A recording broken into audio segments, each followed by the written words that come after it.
Nous vous saluons tous dans le précieux nom de notre Seigneur Jésus-Christ. Vous, nos habitués auditeurs de Mwanda,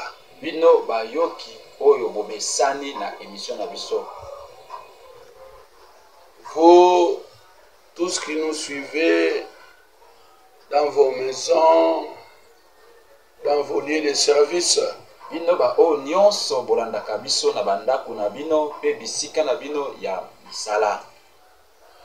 vous les saints de Mwanda, n'oublions pas les saints de la SEM, Assemblée chrétienne de Mwanda. Nous sommes encore chez vous dans notre émission La Voix du 7e ange. Vous qui êtes à Soyo, vous les élites de Kabinda et tous ceux qui sont sur la route de Boma. La radio communautaire de Mwanda aussi. Nous vous remercions pour votre disponibilité chaque samedi de suivre notre émission, émission chrétienne. Nous vous parlons de la parole de Dieu. Cette émission que vous aimez, la voix du 7e ange. Soyez bénis. Nous allons lire la parole de Dieu dans Jean 12, à partir du verset 20. Vous pouvez lire tous les versets. Moi, je commence au verset 20. Quelques Grecs du nombre de ceux qui étaient montés pour adorer pendant la fête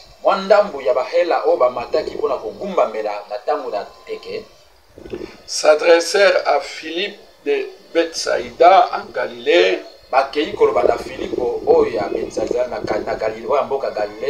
et lui dirent avec instance: Seigneur, nous voudrons voir Jésus. Philippe alla le dire à André, puis André et Philippe le dirent à Jésus. Prions le Seigneur. Bien-aimé Seigneur Jésus, nous t'appelons sur scène, que toi-même tu puisses prêcher, que toi-même tu puisses interpréter et que toi-même tu puisses écouter dans le cœur de tes enfants et que cette prédication, cette exhortation prenne place dans la vie de tes enfants. Que ceux qui sont malades reçoivent la guérison. Tu es le seul qui guérit. Sois béni, sois loué. Ceux qui sont enchaînés, Seigneur, toi tu sais comment les délivrer. Délivre-les et ils te craindront et ils t'honoreront et ils t'aimeront. Commence avec nous, termine avec nous, au nom de Jésus. Amen.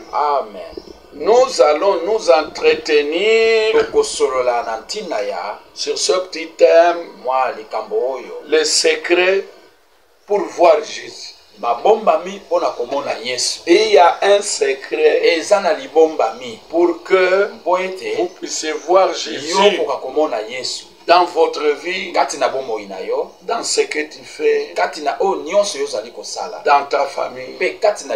Ainsi, on vous montre ce secret, assurément, vous commencerez à voir Jésus. Donc c'est très important. C'est très capital. Vous savez, cela se trouve au verset 21 de Jean 12 que nous venons de lire. L'évangile de Jean. Au chapitre 12, au verset 21, il dit, bon, je peux recommencer au verset 20. Quelques Grecs du nombre de ceux qui étaient venus pour adorer pendant la fête, ils s'adressèrent à Philippe de Bethsaïda et ils lui dirent avec insistance, Seigneur, nous voudrions voir Jésus. Philippe alla le dire à André. André et Philippe le dirent à Jésus. Ils sont allés dire à Jésus, il y a des Grecs qui sont là. Ils ont appris que toi le maître, tu es ici. Et ils veulent te voir. Et ils ont vu Jésus. Ils ont eu cette occasion, ces privilèges. Les disciples les ont présentés chez Jésus. Donc ça c'est un grand travail de présenter les gens à Jésus. Et c'est le travail que nous faisons. Nous les prédicateurs, nous présentons le peuple de Dieu. Nous amenons le peuple de Dieu au Seigneur Jésus. Lui qui est le maître, le Dieu tout-puissant. Moi je crois que il y a un désir dans chaque personne de voir le Seigneur Jésus. Comme je l'ai dit tout à l'heure, les gens veulent voir Jésus dans leur vie. Les choses ne marchent pas. Ils ont des problèmes, des maladies. Jésus a la solution. Pas moi. Pas toi. Alléluia. Amen. N'importe quel prédicateur, c'est pas son travail de guérir, de donner solution, de bénir. Non, ça, c'est réservé à Dieu lui-même. Et nous avons ce désir de voir ce Dieu. Alléluia. Amen. Vous savez, si vous êtes bien enseigné, dans le cœur, vous sentez ce désir-là de voir ce Dieu. Un Dieu qui a conduit le peuple d'Israël de l'Égypte où ils étaient esclaves jusqu'à la terre promise. Ce Dieu-là n'est pas mort. Nous avons besoin de le voir. Nous aussi, il faut que nous le voyons dans nos vies, dans cette vie terrestre.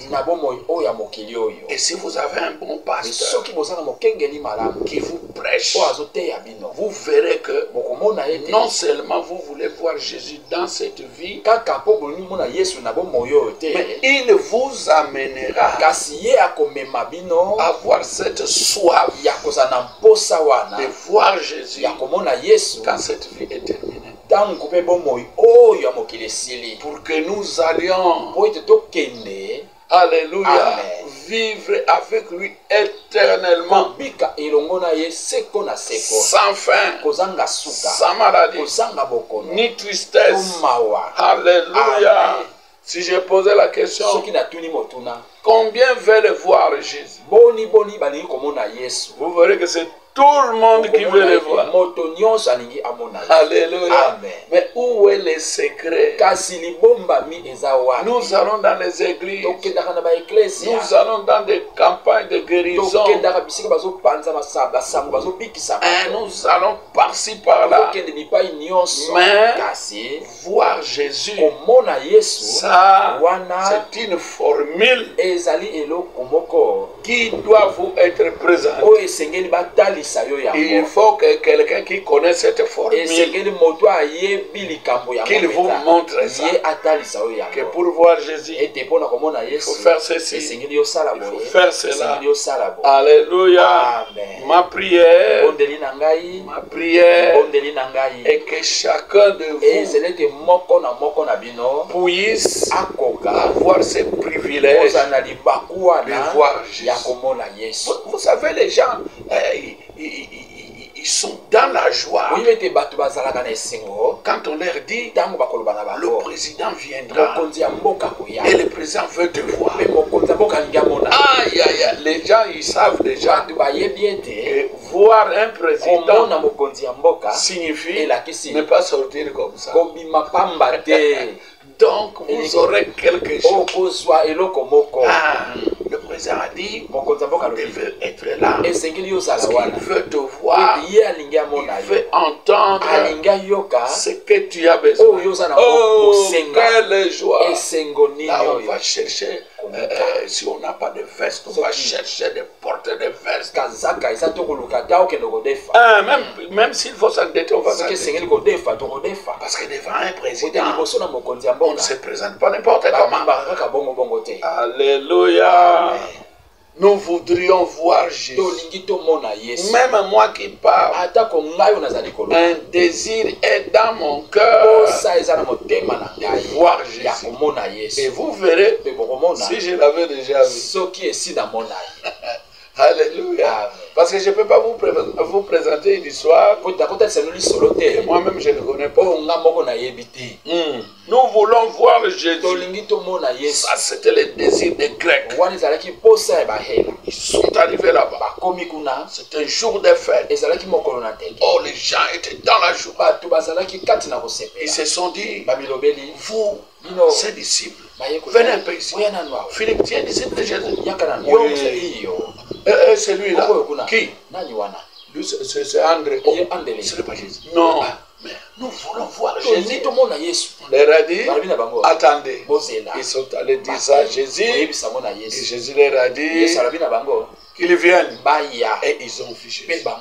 Si Jésus est le même hier, aujourd'hui et éternellement, et qu'il a permis à ces Grecs-là qui avaient ce désir de le voir, s'il a permis que ces Grecs puissent le voir, si nous aussi, nous avons le même désir, il permettra ce samedi, à partir de ce samedi, que nous puissions les voir. Alléluia. Que Dieu soit loué. Donc si vous êtes bien enseigné, je disais, non seulement vous voudrez les voir sur cette terre, dans cette vie terrestre, mais il y a un désir qui naîtra dans votre cœur, qui vous poussera de les voir aussi quand cette vie terrestre sera terminée. Pourquoi? Parce que il reviendra un jour. Et nous les verrons. Je ne sais pas si c'est ton désir aussi, mais je crois que c'est aussi ton désir. Alléluia. Amen. Je pouvais demander combien voudrait les voir. Je crois que c'est tout le monde qui dira, même moi je veux le voir. Qui est-il ce Jésus? Jean chapitre 1er, à partir du verset 1er. Au commencement était la parole. Et la parole était avec Dieu.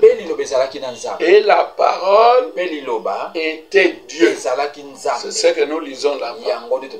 Ensuite, si vous descendez jusqu'au verset 14, il est dit, et la parole a été faite chair. Donc cette parole qui était au commencement est devenue Jésus. Alléluia. Amen. Donc si vous voulez voir Jésus, je suis en train de commencer à vous ouvrir les yeux. C'est Jésus-là, c'est celui qui était au commencement. C'est celui qui avait créé toutes les choses, les visibles et les invisibles. À un moment donné, il s'est formé un corps et il est venu sur cette terre et nous l'avons appelé Jésus-Christ. Alléluia. Amen. Donc Jésus est la parole. Retenez ça. Donc si on ne vous prêche pas la véritable parole, pour commencer, vous ne verrez jamais Jésus. Vous ne le verrez jamais. Parce qu'il est la parole. Et ça doit être cette parole qui est Jésus. Alléluia. Amen. Nous voulons le voir. Nous voulons le voir dans nos vies. David disait en son temps, dans Psaume 102, il disait, c'est une prière qu'il faisait, c'est une prière d'un malheureux qui est abattu et qu'il répand sa plainte devant l'Éternel. Alléluia. Écoutez comment David disait quand il était dans le problème. Il disait, Éternel, écoute ma prière et que mon cri parvienne jusqu'à toi. Ne me cache pas ta face au jour de ma détresse. Incline vers moi ton oreille quand j'écris. Hâte-toi de m'exaucer. Donc, même David voulait voir Dieu. Nous avons déjà vu que c'est Dieu là, c'est Jésus. Parce qu'au commencement était la parole. Et cette parole s'est faite chair. Si vous lisez Jean chapitre 1er, vous lisez à partir du verset 1er jusqu'en bas, vous verrez que tout ce qui a été créé, les ciels, la terre, les eaux, les animaux, le poisson, ont été créés par cette parole. Et cette parole est devenue chair. Donc, c'est lui qui a créé toutes choses. C'est Jésus. Alléluia. Amen. Et à son temps, David désirait voir Dieu. Il disait, ne me cache pas ta face. Je suis malheureux. J'ai des problèmes. Je souffre. Oh, je vais te voir. Et c'est le même désir que tu as. C'est le même désir que nous tous nous avons. Nous voulons voir Dieu. Amen. Mais les combles, les gens vont dans des églises. Alléluia. Mais on ne leur montre pas la formule pour voir Dieu. Alléluia. Amen. Il y a une formule. Même pour recevoir le Saint-Esprit. Ceux qui prient, Seigneur, remplis-moi de ton esprit. Je vais être conduit par toi. Remplis-moi. Ils ne sont toujours pas remplis du Saint-Esprit parce que on ne leur montre pas la formule. Un autre jour, nous viendrons vous montrer ça. La formule pour recevoir l'Esprit de Dieu. Pour recevoir le Saint-Esprit. Dans les églises, malheureusement, on n'enseigne pas ça. Vous savez pourquoi? Parce que eux-mêmes, les enseignants, ils ne savent pas, ils ne connaissent pas cette formule. C'est comme quelqu'un qui va se marier, qui ne connaît pas qu'est-ce qui se passe dans le mariage. On doit instruire les gens. Vous savez, vous allez maintenant vous marier, vous Vous savez quoi? La vie d'un célibataire est différente de la vie d'un marié. Parce que quand tu es célibataire, tu es seul. Mais quand tu te maries, tu te maries avec quelqu'un, une femme ou un homme qui est né dans sa famille,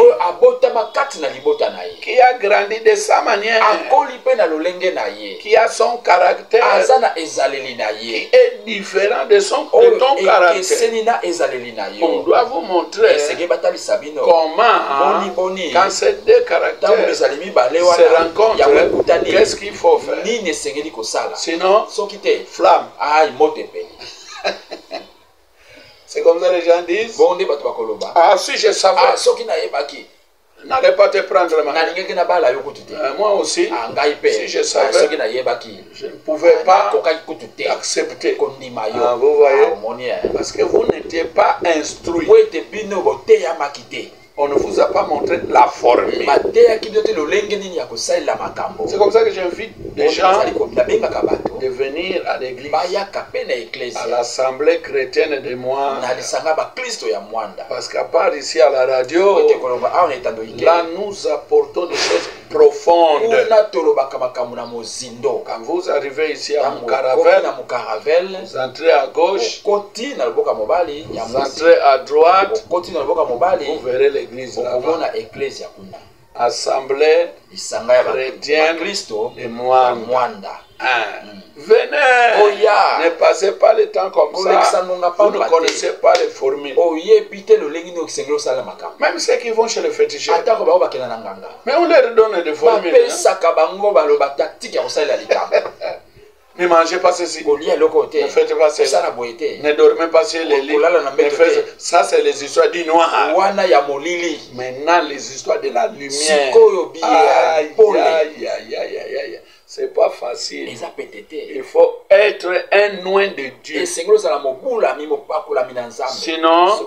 vous ne comprendrez rien. Vous lirez la Bible comme un journal. Mais comprendre, non, tu ne comprendras rien. Alléluia. Amen. Le secret de voir Jésus, la formule pour voir Jésus. Alléluia. Amen. Matthieu chapitre 13. Nous arriverons là. Matthieu chapitre 13, verset 47. Écoutez, le royaume des cieux, ça c'est Jésus qui parle. Le royaume des cieux est encore semblable à un filet jeté dans la mer et ramassant des poissons de toute espèce. Quand il est rempli, les pêcheurs les tirent. Et après s'être assis sur le rivage, ils mettent dans des vases ce qui est bon et ils jettent ce qui est mauvais. Imagine, ici à Mwanda nous voyons ça. Quand vous jetez le filet, quand ça vient, il n'y a pas que des poissons là-bas. Vous risquez aussi d'attraper des serpents. Mais les serpents, vous n'allez pas l'amener à la maison. Vous les tuez. Alléluia. C'est comme dans des... je peux prendre un exemple dans une campagne d'évangélisation. Vous pouvez croire, quand on jette le filet, qui croit au Seigneur Jésus, tout le monde. Mais les gens ne savent pas distinguer les poissons et les serpents. Venez chez nous. Nous vous ferons voir que ça, ces gens ici, cette espèce ici, ce ne sont pas des poissons. Cette espèce, ce sont des crapauds. Et ça, ce sont des serpents. Même les serpents aussi, il y a une différence. Les serpents ici, il est venimeux.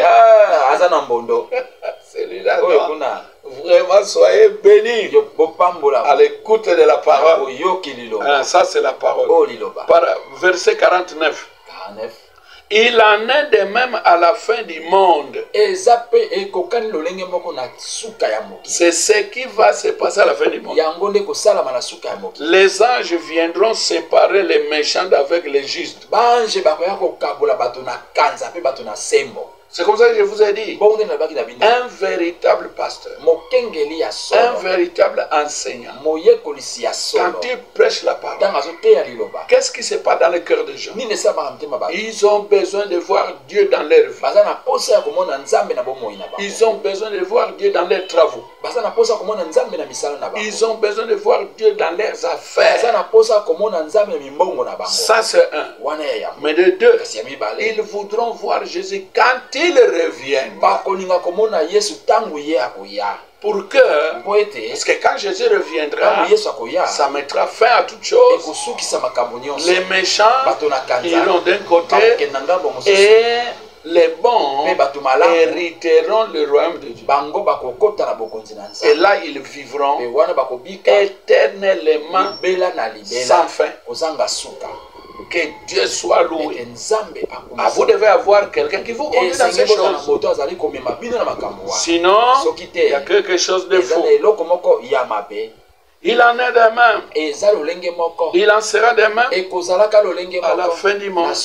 Les anges viendront séparer les méchants de les justes. Et ils les jetteront dans la fournaise ardente, où il y aura des pleurs et des grincements de dents. Alléluia. Oui, les gens viennent, mais tous ne sont pas des poissons. Vous jetez le filet, vous allez attraper, comme nous l'avons dit, et des crapauds. Vous n'amenez pas les crapauds. Non, non. Vous ne les amenez même pas pour aller vendre au marché. Oh, les gens vont se dire, mais ce type ici a mal à la tête. Il vient nous vendre des crapauds. Alléluia. Ça, c'est la Bible. Hein? Ce n'est pas le pasteur Marcel. Matthieu chapitre 13. C'est ce que nous venons de lire. Le royaume des cieux, c'est comparable à quelqu'un qui jette un filet et le filet attrape toutes sortes de poissons, même des serpents.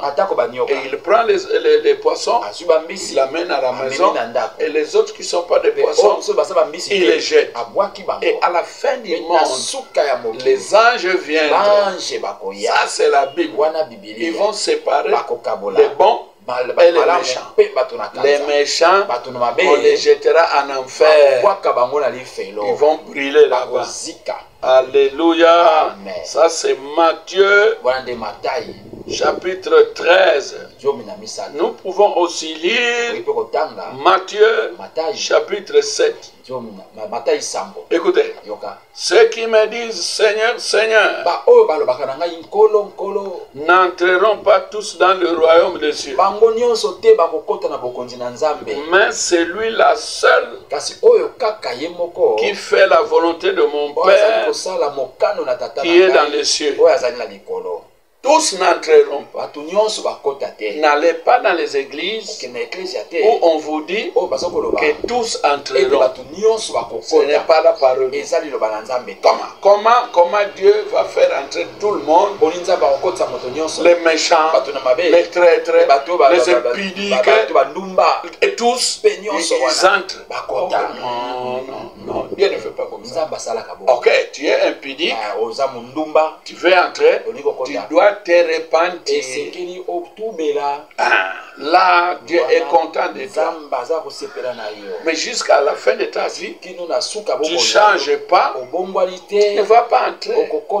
Sinon, c'est toi qui vas souiller les royaumes. Alors que là, la souille n'entre pas. Alléluia. Il dit, ceux qui me disent Seigneur, Seigneur n'entreront pas tous dans le royaume des cieux. Mais seulement celui qui fait la volonté de mon Père qui est dans les cieux. Maintenant, écoutez ce qui est plus compliqué. verset 22. Il dit, plusieurs me diront en ce jour-là,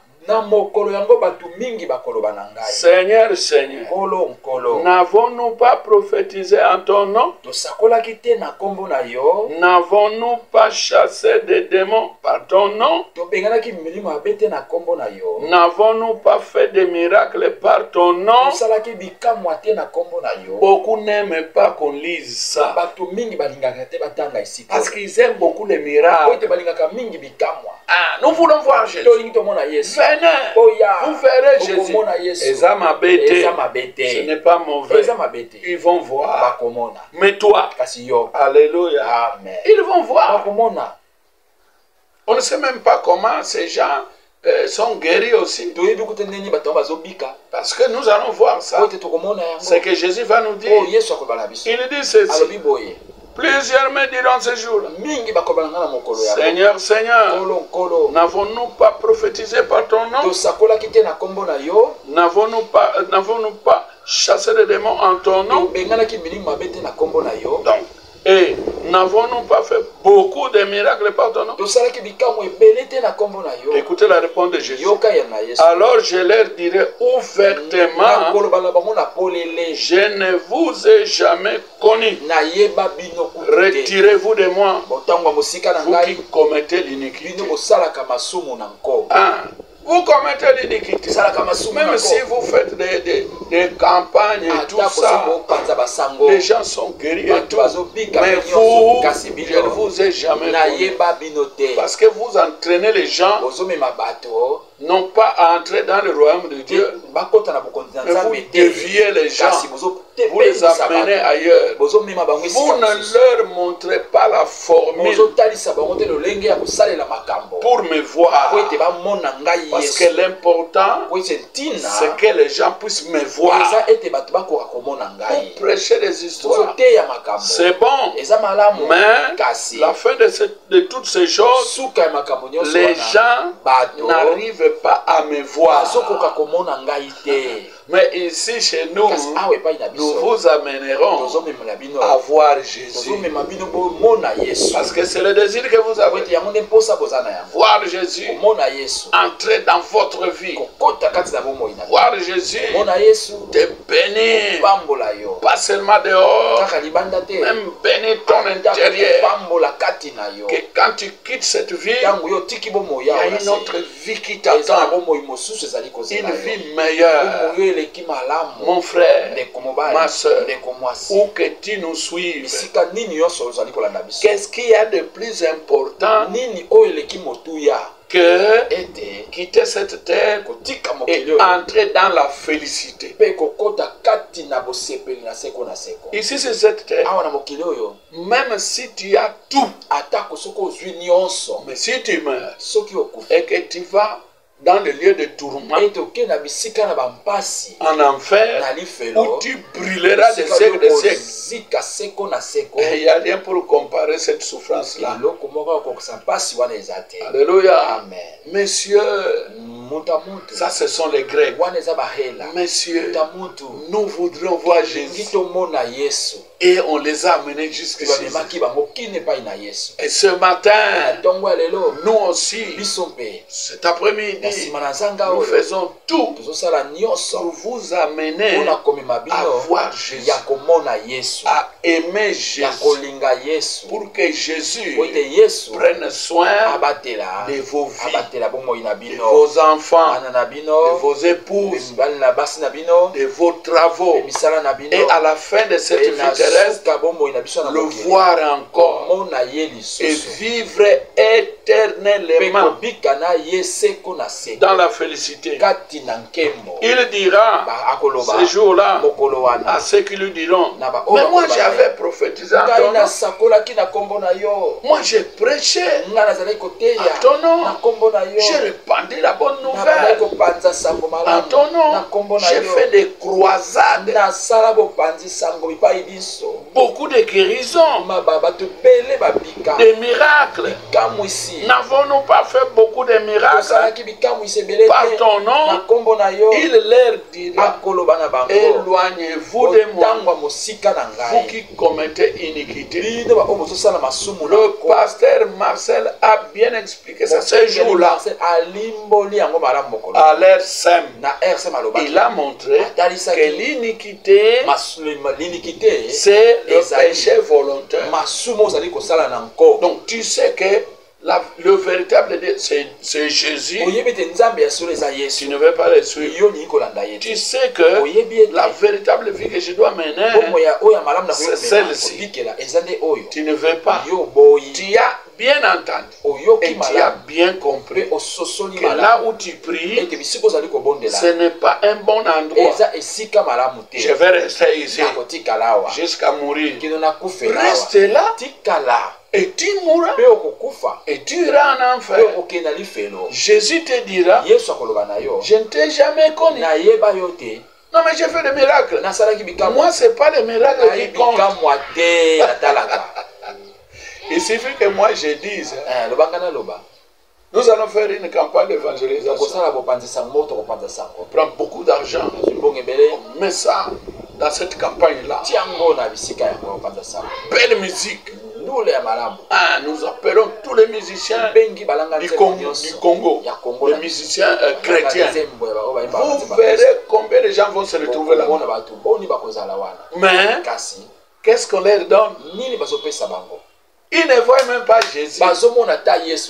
Ils verront peut-être les miracles. Ce qui n'est pas mauvais, non. Non, c'est très bien.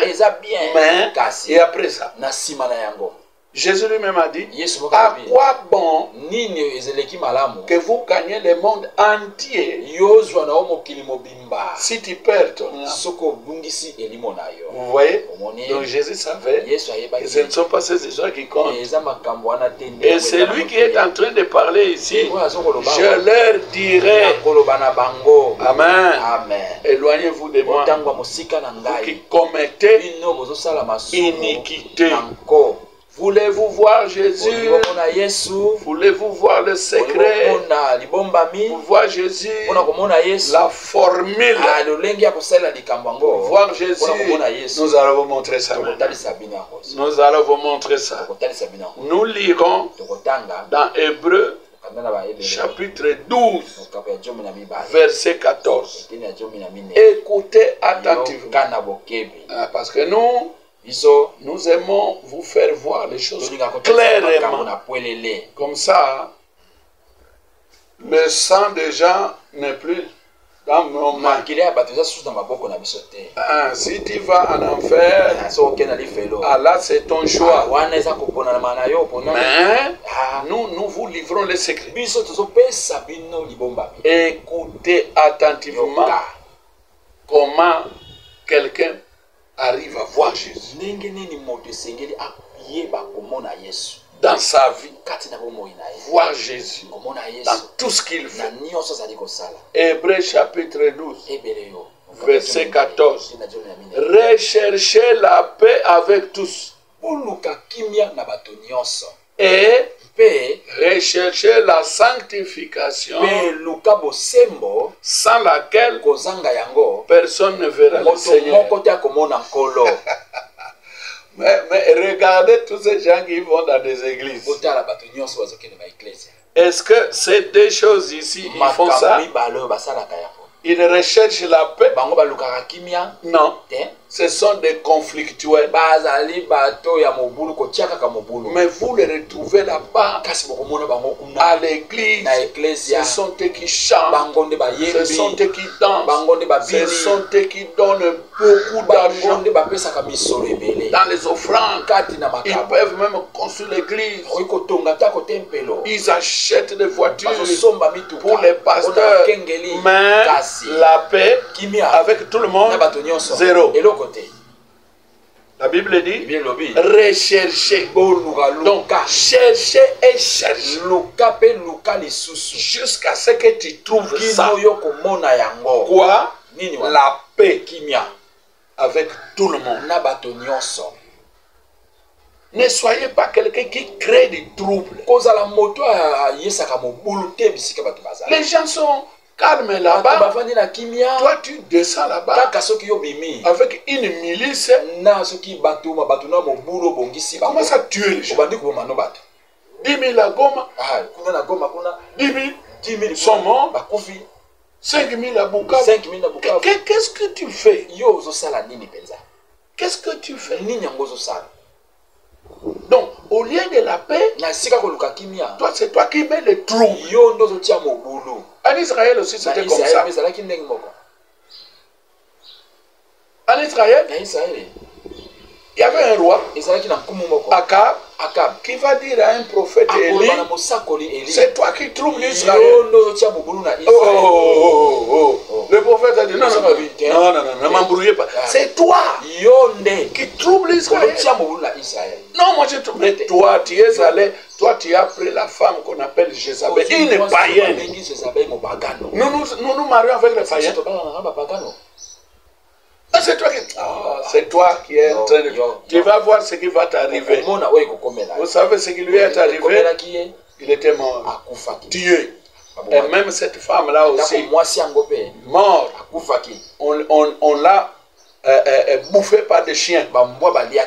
Vous voyez? C'est ça les salaires des troubleurs qui ne voient pas Dieu. On ne leur a jamais enseigné cette formule. Recherchez la paix avec tous et la sanctification sans laquelle personne ne verra le Seigneur. Tu quitteras cette terre, tu iras en enfer, tu ne verras jamais Dieu. Deux choses que les gens font dans les églises, je vous dis la vérité. À partir d'aujourd'hui, retenez ça jusqu'à ce que tu mourras. La façon que tu comprendras que cette église ici, Dieu n'est pas ici. Alléluia. Dans ces campagnes ici, Dieu n'est pas ici. Malgré que les miracles sont là et tout, ces gens-là ne prêchent pas deux choses. Ils ne prêchent pas la paix. Ils ne prêchent pas la sanctification. Comment toi qui pries une vie souillée? Ces gens-là, suivez-moi bien, ils ne prêchent pas la seconde venue de Jésus. C'est comme si après cette vie, il n'y a plus une autre vie. Donc, profitons quand nous sommes ici. S'il faut voler, on vole. Tout ce qu'on peut faire maintenant, déplacer l'argent du gouvernement. Comment ils appellent ça? Détournement. Non, c'est le vol. Grand voleur. Non, détournement. Ok. Donc, ça, on n'enseigne pas ça dans les églises. Donc, ils détournent parce que pour eux, quand tu meurs ici, c'est terminé. Non, il y a une autre vie. Et là, tu payeras. Oui, parce que tu vivras des siècles en enfer où vous brilleront. Mais les vrais enfants de Dieu, les véritables églises, on leur dit la vérité. Même si on a gagné beaucoup de gens, 1000 personnes, parce qu'on a jeté le filet de l'évangile et on les a eus, on doit leur dire ça, c'est une première étape. La deuxième étape, vous devez chercher la paix. Il faut que les gens voient que vous êtes des chrétiens. Vous devez vous purifier. Vous devez vous sanctifier. Ça, c'est là, vous ne verrez pas Dieu. Alléluia. C'est la formule.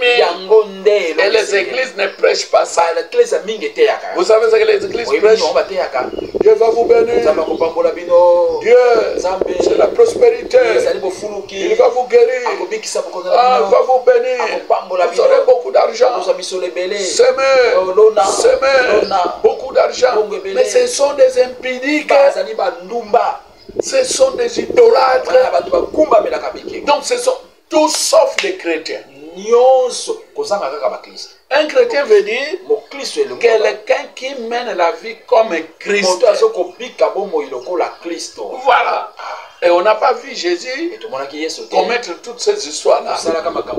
Chercher la paix, mon frère, avec tout le monde et la sanctification. Tu ne vois pas ça quelque part? Quittez là-bas. Nous pouvons vous recevoir. Et nous vous recevrons. Et nous vous enseignerons. Et vous verrez Jésus dans votre vie. Pas seulement il te guérira, pas seulement il te bénira, pas seulement il fera tout ce que tu penses ici, mais il t'amènera aussi au ciel. Chercher la paix et la sanctification. Sans ces deux choses, personne ne verra Dieu. Tu ne verras pas Dieu. Tu veux la vraie guérison. Cherchez la paix. Sanctifiez-vous. Ah, Dieu qui est 3 fois saint, quand il te regardera, il dira, voilà mon fils. Je dois agir. Il a besoin de quelque chose. Faites comme Shadrach, Meshach, Abednego. Ils étaient là. On leur a dit, vous devez vous incliner devant cette statue. Ils ont dit, non, nous, on garde notre vie pure. Alléluia. Et quand ils ont fait cela, le roi a dit, on va vous jeter dans la fournaise ardente. Vous allez sentir. Mais vous savez ce que Dieu a fait? Ils ont vu Dieu. On les jette dans une fournaise ardente. Dieu descend là-bas. Il quatrième personne. Il les regarde. Et puis, au lieu d'être brûlé, le feu n'a brûlé que les liens avec lesquels on les avait liés. Nous avons un Dieu vivant. Nous avons un Dieu vivant. Il s'appelle Jésus. Quand il guérit réellement. Véritablement. Vous verrez que quand c'est Dieu, ça mène une bénédiction. Vous voulez voir Dieu? La formule, Hébreux 12, verset 14. Recherchez la paix avec tout le monde. Et la sanctification, sans laquelle personne ne verra Dieu. Il y aura un Dieu qui viendra. Le même Jésus qui est parti, il reviendra une seconde fois. Quelle récompense pour les gens qui ont connu la formule, pour les gens qui ont vécu la formule. Alléluia. Nous aimons ça. Nous enseignons ça. Regardez là où tu vas prier. Si on n'utilise pas cette formule, c'est seulement le miracle. Le miracle, c'est seulement Dieu va vous bénir. Dieu va vous bénir. Oh, lui, c'est un Dieu de bénédiction. Suivez cela. Sinon, aïe, aïe, aïe, aïe, aïe, tu finiras très loin. Je vous dis la vérité, que le Seigneur vous bénisse. À nous revoir le samedi prochain. Prions le Seigneur. Bien-aimé Seigneur Jésus, c'est toi qui révèles à tes enfants la parole. Père bien-aimé, si nous n'avons pas bien parlé, toi, sois l'enseignant intérieur. Parle-leur. Parle-leur. Montre-leur qu'Hébreux, chapitre que nous venons de lire, Hébreux 12, chapitre 14, est la vérité. Quelqu'un qui veut voir Dieu, il doit, c'est un devoir, il doit, alléluia, se sanctifier. Il doit chercher la paix avec tout le monde. Guéris-les, console-les, remplis-les du Saint-Esprit, délivre-les du mal, tout pour ta gloire, que les gens soient guéris et qu'ils témoignent que tu es vivant. Au nom de Jésus. Amen.